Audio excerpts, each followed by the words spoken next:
Mga katangian ng isang toxic na tao. Ayan guys. Sila yung laging mali ang nakikita Support at guys. puno ng kadramahan sa buhay. Ayan. Puro puna at pintas sa kapwa.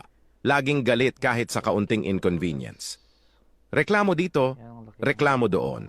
Siya palagi ang bida at tama kahit wala sa katwiran. Siguro guys mga Ayaw tumanggap ng pagkakamali. ewan ko, Selfish, siguro mga laging sarili lang ang iniisip. ito guys. Sinisiraan kahit sariling kaibigan at pamilya. Laging negative ang sinasabi kahit kagigising lang sa umaga. Guys. Chismosa, inggitera at nuknukan ng sinungaling. Mabait lang sa tao kapag may kailangan pero deadma na kapag nakuha na ang gusto. Kung may kilala kang toxic na tao, mas makabubuting umiwas ka na. Alright. Hiwain ko na to guys.